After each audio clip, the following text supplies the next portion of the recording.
Hi, you guys. Welcome to Audrey's reading area. On this fun day Monday, I have another fun and exciting book. I'll be reading to you. Can you guess? Can you guess? Can you guess? Yes, Disney's Pinocchio. This is Jiminy Cricket. Disney's Pinocchio. Doesn't say who it was written by. It says Bendon Books, and it says that is copywritten by Disney Enterprises, Inc. All rights reserved. So, let's see what this book says. Once upon a time, there was a friendly cricket named Jiminy. One night, Jiminy Cricket's travels took him to the workshop of Geppetto, an old wood carver. Geppetto had just finished making a little boy puppet. "Now," Geppetto said, "I have just the name for you, Pinocchio." Then he added softly, "He almost looks alive."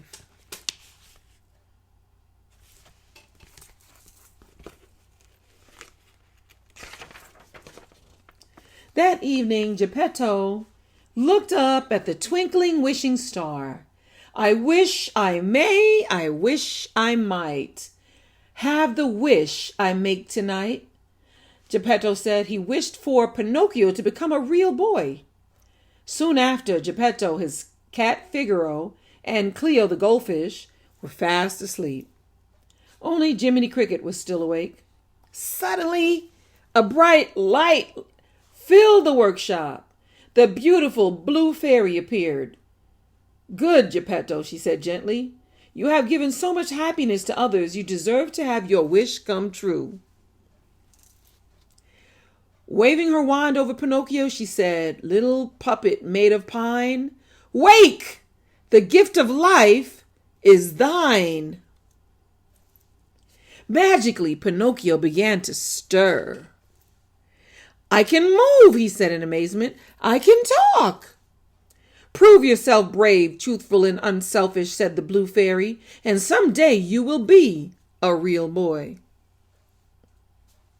The fairy asked Jiminy Cricket to be Pinocchio's conscience, to teach him right from wrong. "Now remember, Pinocchio," she added, "be a good boy and always let your conscience be your guide." And with that, she disappeared.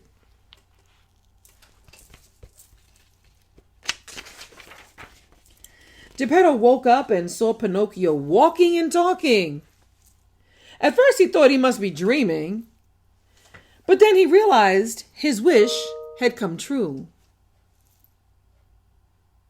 Wow, Geppetto was so happy. Next morning, Geppetto sent Pinocchio off to school.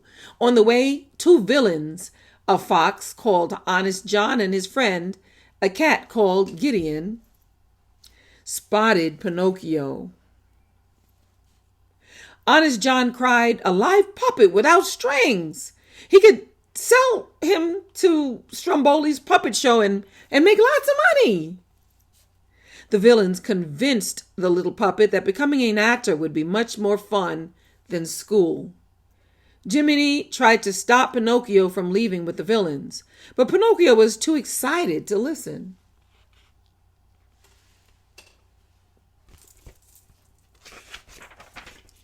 That night, Pinocchio sang and danced merrily in the puppet show. The audience clapped and cheered with delight. Pinocchio was a star. However, when the little puppet asked to go home, Stromboli, the owner of the show, roared with anger. He locked Pinocchio in a cage and bellowed, "This will be your home now." Alone and frightened, Pinocchio sobbed, "I should have listened to you, Jiminy."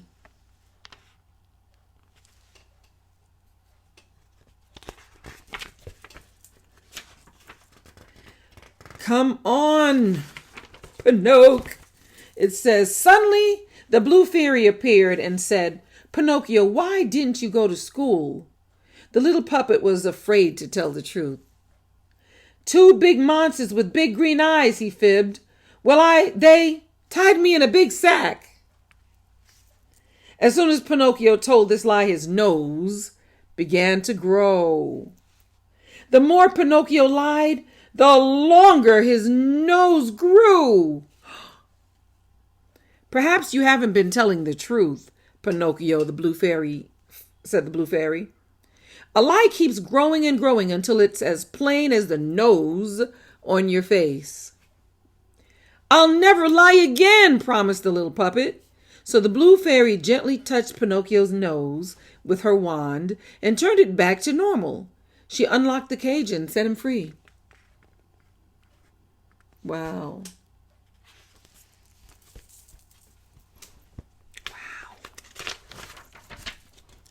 Come on, Pinocchio, cried Jiminy.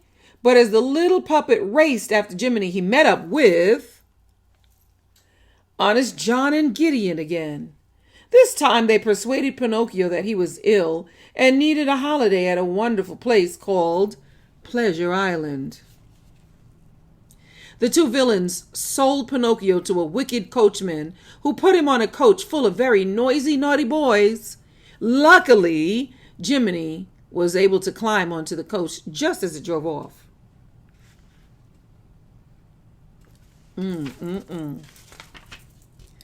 Pleasure Island was like a giant fun fair. The boys could have anything they wanted and be as naughty as they liked. Jiminy begged Pinocchio to leave, but the little puppet wanted to stay and play pool with his new friend, Lampwick.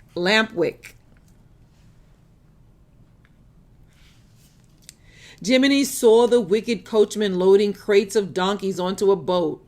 One of the donkeys was crying and begging to go home to his mother. Jiminy was shocked. Somehow, all the boys on Pleasure Island were being turned into donkeys. He needed to rescue poor Pinocchio.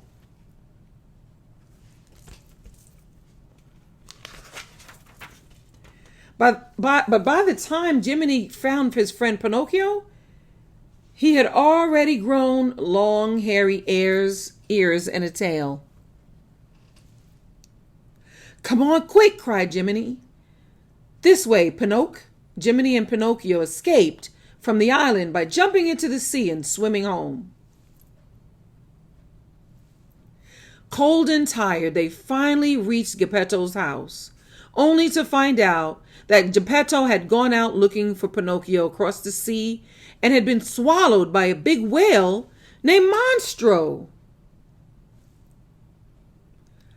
Pinocchio was determined to find his father no matter how dangerous it would be. He and Jiminy headed back into the sea. Pinocchio and Jiminy asked the fish and seahorses for help, but as soon as they heard Monstro's name, the sea creatures sped off in terror.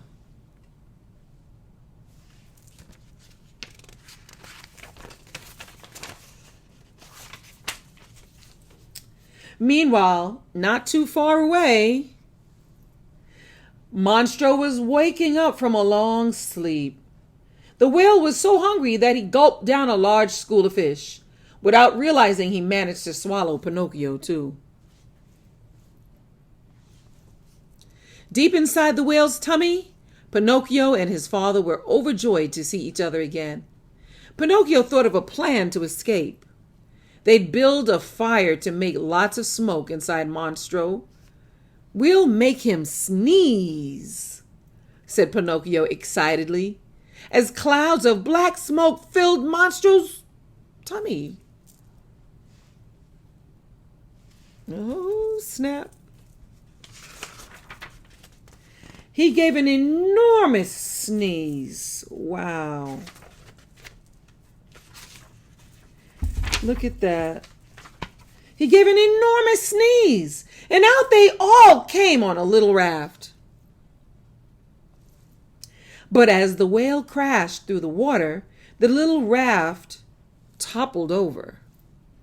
Everyone was thrown into the sea, and Geppetto couldn't swim. Pinocchio kept his father afloat and dragged him to the shore. Minutes later, Jiminy found Geppetto, Figaro, and Cleo safely on the beach. But the little puppet was lying face down in the water. He wasn't moving. Heartbroken, Geppetto took his son home.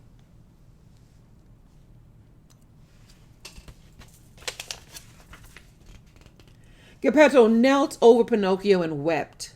That means he cried.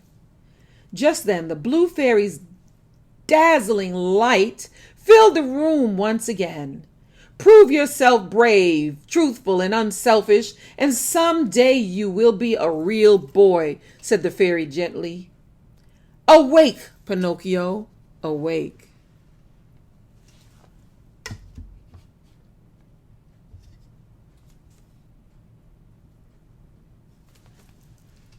Immediately, a bright light surrounded Pinocchio, and he woke up. He was no longer made of wood. He was a real boy at last. Father, I'm alive! See? Pinocchio cried out in delight. This calls for a celebration. Geppetto cried joyfully. Jiminy proudly watched Pinocchio playing happily with his father. Now he knew that if you wish upon a star, your dreams really can come true. The end. Aww. The end. Pinocchio. Wow. Thank you guys for listening to me read fun and exciting books like this. Yes. Thank you, Mom, for being here always. Thank you so much. Thank you, everybody, for listening to me read fun and exciting books like this. Yes, Pinocchio. Yeah. Once again, I will see you again tomorrow live at 5. Live. Live at 5 tomorrow, right? Right? Alexa, what time is Audrey's reading area? Audrey reads in her area at 5 p.m. Well, all right, you guys. I will see you again tomorrow live at 5. That's Live. Live at 5 tomorrow, right? I'll see you there. Don't forget, you guys, smash that subscribe button right here on Audrey's reading area. Smash it. And you can punch out that notification bell so you can be notified every time I upload a new video. All right, you guys, I will see you again soon. Tomorrow, to be exact.